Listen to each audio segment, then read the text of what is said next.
Documents update करना होता है। सभी लोग, सभी रैयत, सभी भूमालिक अपनी ज़मीन के रिकॉर्ड्स को अपडेट कर लें। कोई भी जानकारी हो तो आप जिला में भी आकर के प्राप्त कर सकते हैं।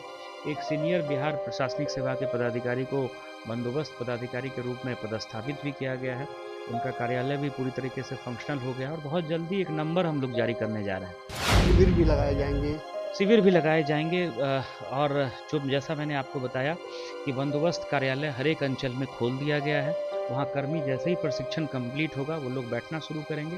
पेरीज लेखन का काम जो घूम घूम करके जो खतियान का जो रिकॉर्ड जो है वो डिटेल उसमें भरना होता है। फिर खाना पूरी होती है जिसमें जो हवाई मैप लिया गया था उसके आधार पर फिर नापी करके ईटीएस मशीनों का प्रयोग होगा। ज़मीन को हम लोग गाँव के साथ टैग कर रहे हैं, वो भी कंप्यूटर के माध्यम से ही किया जा रहा है। जब तक उसमें मतलब सक्षम पदाधिकारी कोई चेंजेस ना करें तब तक जो है जो कर्मी जिस गांव के लिए निर्धारित है वो उसी गांव में काम करेगा। तो इसमें हम लोग काफ़ी मतलब परिश्रम के साथ, एनर्जी के साथ हम लोग प्रयासरत हैं कि अच्छे से जो है हम लोग खतियान तैयार कर सकें ताकि भूमि विवाद कम से कम हो। या आपने ज़मीन खरीदा है, आपने उसका म्यूटेशन नहीं कराया तो आप ऑनलाइन आवेदन दीजिए। आपको अगर लगता है कि आपका दस्तावेज अपडेट नहीं हो पाया है तो आप कभी भी आकर के बंदोबस्त कार्यालय से संपर्क स्थापित करके आप वहाँ वहाँ भी आप फिजिकली भी जो है वो सूचनाएं दे सकते हैं। मुख्य उद्देश्य यही है कि जो हमारा लैंड रिकॉर्ड्स है उसके डेटा को अपडेट कर देना। अभी हम लोग देखते हैं कि बहुत सारी ज़मीन जो हम लोगों के पूर्वजों के नाम पे चलती है, लोगों ने म्यूटेशन नहीं कराया या बंटवारा नहीं हुआ। विवाद भी रहता है। हाँ, तो वो सारा जो है इसके माध्यम से विवाद भी कम होगा और लोगों का लैंड रिकॉर्ड्स भी जो है वो अपडेट हो जाएगा। तो इसको लेकर के पूरी तैयारी चल रही है और हम लोग इसको लगभग अगले 1 साल में बहुत अच्छे से हम लोग कराएँगे। नमस्कार, आप देखना शुरू कर चुके हैं लाइव सिटीज को। मेरा नाम अभिषेक है। भूमि सर्वेक्षण यानी कि जमीन सर्वे का काम शुरू हो चुका है। हमारे साथ मुजफ्फरपुर के जिलाधिकारी हैं। इनसे जानेंगे किस तरीके से ये मुजफ्फरपुर जिले में शुरू हो चुका है और क्या कुछ हो रहा है, क्योंकि आपको पता है कि गांव में ग्राम सभा का आयोजन किया जा रहा है, गांव वालों को बताया जा रहा है, उसके बाद दुगदुकी के माध्यम से और बैंड बाजे के साथ लोगों से बताया जाएगा, लोगों को जानकारियां दी जाएंगी और जमीन सर्वे का काम शुरू हो चुका है। क्या कुछ होना है इसमें? देखिए, इसमें विभाग ने और राज्य सरकार ने बहुत सारे कर्मियों की पदस्थापना की है। जैसे आप देखेंगे इस जिले में 300 से ज़्यादा अमीन कार्यरत हैं। इसके अलावा सहायक बंदोबस्त पदाधिकारी 14 हैं, 21 कानूनगो पदस्थापित किए गए हैं। सभी का प्रशिक्षण लगभग अंतिम चरण में है और इस महीने के अंत तक सभी कर्मी और पदाधिकारियों का प्रशिक्षण भी कंप्लीट हो जाएगा।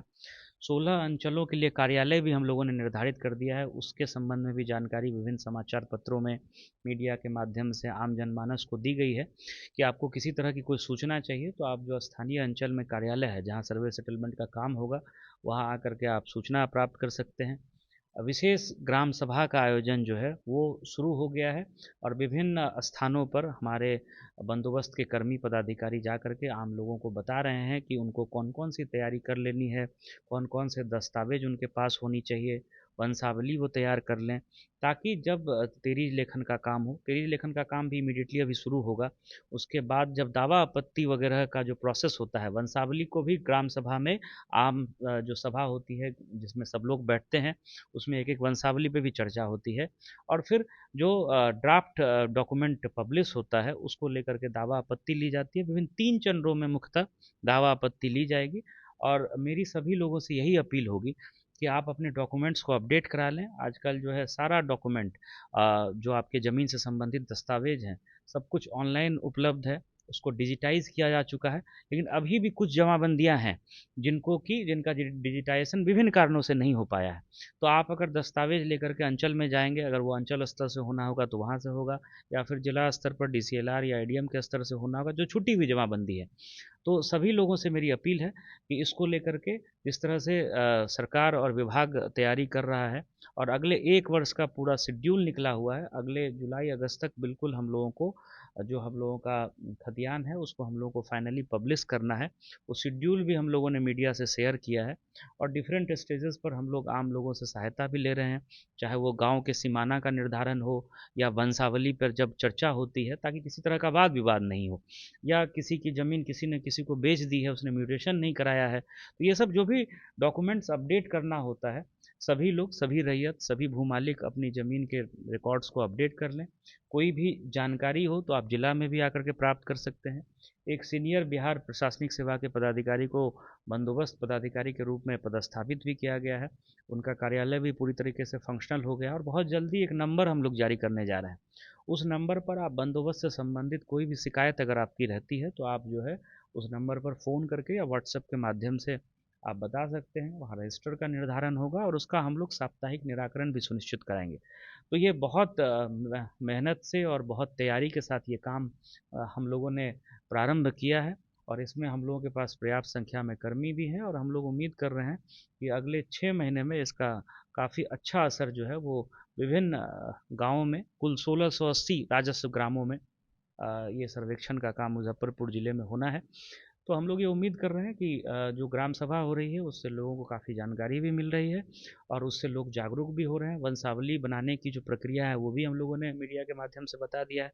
वो स्थानीय पंचायत से ही सरपंच के माध्यम से बनना है। तो सारी तैयारी हम लोगों की है और बहुत अच्छे से हम लोग सर्वे सेटलमेंट कराएंगे। लोग भी जो मैं बार बार रिपीट कर रहा हूँ अपने डॉक्यूमेंट्स तैयार कर लें।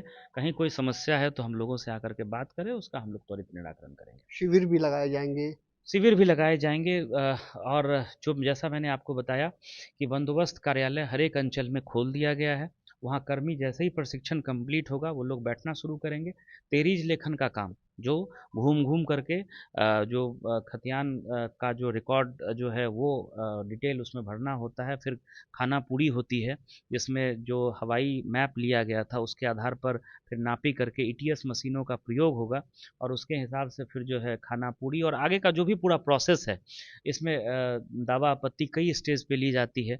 और जैसा मैंने बताया कि अब सब कुछ जो है वो डिजिटल तरीके से होगा। जो भी सूचना है इवन जो अमीन को हम लोग गाँव के साथ टैग कर रहे हैं वो भी कंप्यूटर के माध्यम से ही किया जा रहा है।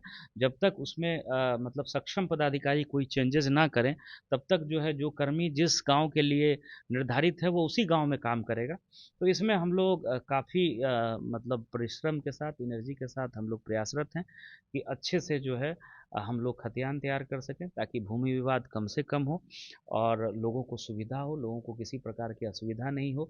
इसका हम लोग विशेष ख्याल रख रहे हैं। इसीलिए हमारे कर्मी गाँव में पहुँच करके ग्राम सभा लगा करके लोगों को इस संबंध में जागरूक कर रहे हैं। जो लोग बाहर रहते हैं उनके लिए क्या है? उनको आप अपनी जो है अपना आवेदन अगर मान लीजिए कि आपका अभी भी ऑनलाइन आपकी ज़मीन नहीं दिख रही है, आपकी जमाबंदी छूटी हुई है, वैसे 95% के आसपास जमाबंदी डिजिटाइज हो चुकी है, या आपने ज़मीन खरीदा है आपने उसका म्यूटेशन नहीं कराया तो आप ऑनलाइन आवेदन दीजिए।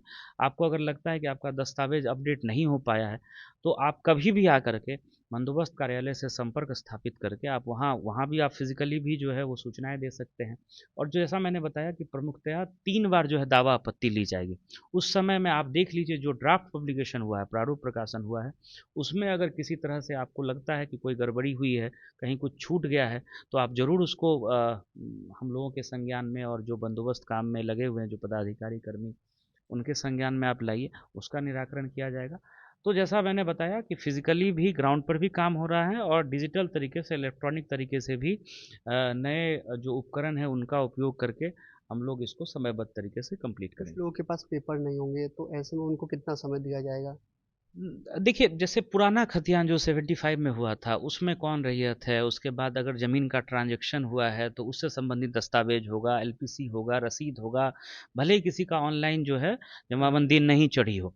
तो वो तो केस टू केस बेसिस पे सक्षम जो पदाधिकारी हैं वो कानूनगो के स्तर पे हो सकता है, सहायक बंदोबस्त पदाधिकारी के स्तर पे हो सकता है, बंदोबस्त पदाधिकारी के या नीचे अमीन के स्तर पे। तो वो जब डॉक्यूमेंट प्रोड्यूस करेंगे तो सक्षम जो पदाधिकारी कर्मी है उस पर निर्णय लेंगे और निर्णय लेकर के उसमें लिखित में आदेश भी पारित किया जाना है सहायक बंदोबस्त और कानूनगो पदाधिकारी जो हैं उनके स्तर पर। तो उसमें केस टू केस बेसिस पे इसको देखा जाएगा, लेकिन हम लोग इस सब लोगों की निगरानी रहेगी और फील्ड में जब काम होगा तो हम लोग निकल करके भी देखेंगे, लोगों को असुविधा नहीं हो इसका भरपूर जो है हम लोग ख्याल रखें। नक्शा भी बदल जाएगा फिर? हाँ, प्लॉट कटेगा। मान लीजिए बँटवारा हुआ है, जैसे पिताजी या दादाजी के नाम पे कोई प्लॉट था। अब अगर उसमें बँटवारा हुआ है, उसमें अब अगर 4 भाई-बहन हैं और वहाँ पे उन्होंने अपनी वंशावली और जो सक्षम कागज़ात हैं उन्होंने शिविर में दिखाया, तो निश्चित रूप से उनके नाम पर ज़मीन आ जाएगी। जो ये सर्वे सेटलमेंट हो रहा है इसका मुख्य उद्देश्य यही है कि जो हमारा लैंड रिकॉर्ड्स है उसके डेटा को अपडेट कर देना। अभी हम लोग देखते हैं कि बहुत सारी ज़मीन जो है हम लोगों के पूर्वजों के नाम पे चलती है, लोगों ने म्यूटेशन नहीं कराया। या बंटवारा नहीं हुआ। विवाद भी रहता हाँ, तो वो सारा जो है इसके माध्यम से विवाद भी कम होगा और लोगों का लैंड रिकॉर्ड्स भी जो है वो अपडेट हो जाएगा। तो इसको लेकर के पूरी तैयारी चल रही है और हम लोग इसको लगभग अगले 1 साल में बहुत अच्छे से हम लोग कराएँगे। है। कुछ लोगों ने सरकारी ज़मीन पर जो कब्जे की बात है, उसको लेकर अगर किसी ने उस ज़मीन पर मकान बना लिया तो इसमें तो रिकॉर्ड में पता चल जाएगा अब, तो उस पर क्या कार्रवाई होगी? इसमें सभी विभागों को कह दिया गया है कि वो लोग अपने लैंड रिकॉर्ड्स से संबंधित दस्तावेज को अपडेट कर लें और जिस पंचायत में जहाँ पर ये कार्य चलेगा, ये कार्यक्रम सर्वे एवं बंदोबस्त का, तो वहाँ पर सर्वे सेटलमेंट का, तो वहाँ पर वो उन विभाग के पदाधिकारियों को भी अपने दस्तावेज के साथ उपस्थित रहना है। और ये जो सर्वे सेटलमेंट का काम होगा, चाहे वो गैर मजरूआ ज़मीन हो या किसी सरकारी विभाग की ज़मीन हो, दोनों ज़मीन को एक एक हम लोग जो है प्लॉट को सर्वे करके बिल्कुल उसको जो कॉलम होता है उसमें जिस विभाग की ज़मीन होगी उस विभाग के नाम से दर्ज किया जाएगा। अगर गैर मजरूआ ज़मीन होगी या बहुत सारी जो है केंद्र सरकार की भी उपक्रम की भूमि रहती है, तो जिस विभाग की जो ज़मीन होगी वो उस विभाग के नाम से दर्ज की जाएगी। और इसका विशेष हम लोग ख्याल रखेंगे कि सरकारी ज़मीन पर किसी का अवैध दखल कब्जा नहीं हो, कोई अवैध दस्तावेज बना करके अपना दावा न प्रस्तुत करे, इसका हम लोग विशेष ख्याल रखेंगे। विशेष ख्याल रखा जाएगा। मुजफ्फरपुर के डीएम ने पूरी जानकारी दी है, विस्तार से जानकारी दी है और लोगों से अपील की है कि जिस तरीके से ग्राम सभा हो रही है, वंशावली को लेकर बड़ी बात कही है और कई सारी बातों को बताया है, विस्तार के रूप में बताया है। तो आपसे भी हमारी अपील है कि आप गाँव में रहें और अपने जो दस्तावेज हैं उसे अपडेट कर लें। अगर कुछ दस्तावेज नहीं है तो उसे विभाग के द्वारा निकालवा लें। तो बने रहिए लाइव सिटीज़ के साथ।